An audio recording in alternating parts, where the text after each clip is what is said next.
ഈ ആഴ്ചയിലെ നോമിനേഷൻ പ്രക്രിയ കഴിഞ്ഞിരിക്കുകയാണ്. 4 പേരാണ് ഡയറക്റ്റ് നോമിനേഷനിൽ വന്നിരിക്കുന്നത്.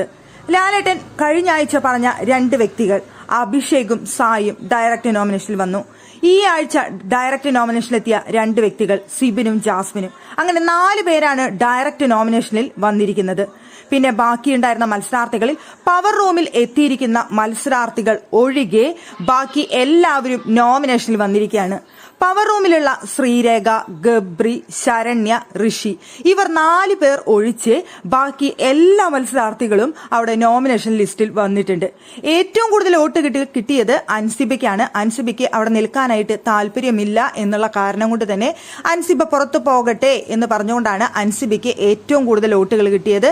പക്ഷെ എനിക്ക് തോന്നുന്നു അൻസിബയേക്കാൾ അവിടെ വോട്ടുകൾ കുറവ് കിട്ടാനുള്ള സാധ്യതയുള്ള മത്സരാർത്ഥികൾ നോമിനേഷനിൽ വന്നതുകൊണ്ട് ഈ ആഴ്ചയും അൻസിബ പുറത്തേക്ക് പോകില്ല എന്ന് തന്നെയാണ് എനിക്ക് തോന്നുന്നത്.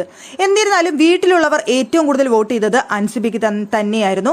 പിന്നെ നന്ദന ഗെയിമിലേക്ക് വരുന്നില്ല എന്ന് പറഞ്ഞുകൊണ്ട് നന്ദനയ്ക്ക് വോട്ട് ചെയ്തു. പിന്നെ ഏറ്റവും കൂടുതൽ വോട്ടുകൾ കിട്ടിയത് അബി എന്ന് വിളിക്കുന്ന അഭിഷേകിന്. തീരെ ഗെയിമിലേക്ക് വരുന്നില്ല, ഗെയിം എന്താണെന്ന് മനസ്സിലാവുന്നില്ല, വെറുതെ വഴക്കുകൾ ഉണ്ടാക്കിക്കൊണ്ടിരിക്കുന്നു, തന്റേതായ ഒരു സ്ഥാനം ഉണ്ടാക്കാൻ കഴിയുന്നില്ല എന്നൊക്കെ പറഞ്ഞുകൊണ്ടാണ് അഭിഷേകിന് അവിടെ വോട്ട് കിട്ടിയത്. പിന്നെ അപ്സരയ്ക്ക് അവിടെ നല്ല രീതിയിൽ കളിച്ചിരുന്ന ഒരാളായിരുന്നു. പക്ഷേ ഈ ഒരാഴ്ചയായിട്ട് അപ്സര ഭയങ്കര വീക്കാണ് എന്നുള്ള കാരണങ്ങൾ കൊണ്ടും അപ്സര നിലപാടില്ലാത്ത വ്യക്തിയാണ് എന്നൊക്കെ പറഞ്ഞുകൊണ്ടാണ് അപ്സരയ്ക്ക് വോട്ട് കിട്ടിയത്. അതുപോലെ അർജുനെ ഏറ്റവും നന്നായി ഗെയിം കളിച്ചിരുന്ന ഒരു വ്യക്തിയാണ്. പക്ഷെ ഇപ്പോൾ ഒട്ടും ഗെയിമിലേക്ക് വരുന്നില്ല, ആക്റ്റീവ് ആവുന്നില്ല, വളരെ അധികം മൂലയിൽ ഇരിക്കുന്ന പോലെ തോന്നുന്നു. അർജുന വീട്ടിലുണ്ടെന്ന് തോന്നുന്നില്ല എന്നൊക്കെയാണ് അർജുനെ പറഞ്ഞത്. അതുപോലെ തന്നെ ഋഷി പറഞ്ഞൊരു കാര്യം എന്ന് പറയുന്നത് അർജുനെ നോമിനേറ്റ് ചെയ്യാനായിട്ട് കഴിഞ്ഞ ആഴ്ച ഡെൻ റൂം പൂട്ടിയിട്ട സമയത്ത് ഞങ്ങൾ ഈ പ്ലാൻ ആലോചിച്ചിരുന്നു എന്ന് അർജുൻ പറഞ്ഞു. അപ്പൊ അത് ക്രെഡിറ്റ് തട്ടിയെടുക്കാൻ നോക്കി എന്ന് പറഞ്ഞുകൊണ്ടാണ് ഋഷി അർജുനെ നോമിനേറ്റ് ചെയ്തത്. അങ്ങനെ അർജുന്റെ നോമിനേഷൻ. പിന്നെ അവിടെ നോമിനേഷനിൽ വന്ന മറ്റു വ്യക്തികൾ ജിൻഡോയാണ്. ജിൻഡോയുടെ ക്യാപ്റ്റൻസി വളരെ മോശമാണ് എന്ന് പറഞ്ഞുകൊണ്ടാണ് ജിൻഡോയ്ക്ക് എല്ലാവരും വോട്ട് ചെയ്തത്. അങ്ങനെ നോക്കുന്ന സമയത്ത് 4 പേർ ഓൾറെഡി ഡയറക്റ്റ് നോമിനേഷനിലെത്തി, 4 പേർ ഓൾറെഡി സേവ് ആയി പവർ റൂമിൽ വന്നുകൊണ്ട് ബാക്കിയുള്ള എല്ലാ മത്സരാർത്ഥികളും അങ്ങനെ നോമിനേഷനിൽ വന്നിരിക്കുകയാണ്.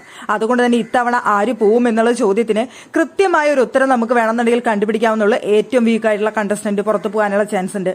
ഒരാളെ പോലും അവിടെ സേവ് ആയിട്ട് വിട്ടിട്ടില്ല. എല്ലാവരും നോമിനേഷൻ ലിസ്റ്റിൽ വന്നിട്ടുണ്ട്. കൂടാതെ പവർ റൂം നേരിട്ട് ഡയറക്റ്റ് നോമിനേഷനിൽ ഇട്ടത് റസ്മിനെയാണ്. റസ്മിൻ ജയിലിലേക്ക് ഫുഡ് കൊണ്ടുകൊടുത്തു എന്നുള്ള കാരണത്താലാണ് പവർ റൂം നേരിട്ട് ഡയറക്റ്റ് നോമിനേഷനിൽ ഇട്ടത്. പിന്നെ നോറയുടെ നിലപാടില്ലായ്മയും നോറ അവിടെ കാണിച്ചു കൂട്ടുന്നൊന്നും ശരിയല്ല എന്ന് പറഞ്ഞുകൊണ്ടാണ് നോറയെയും നോമിനേറ്റ് ചെയ്തത്. അങ്ങനെ ബിഗ് ബോസ് വീടിനുള്ളിലെ എല്ലാ മത്സരാർത്ഥികളും നോമിനേഷനിൽ എത്തിയിരിക്കുന്ന വീക്കാണിത്.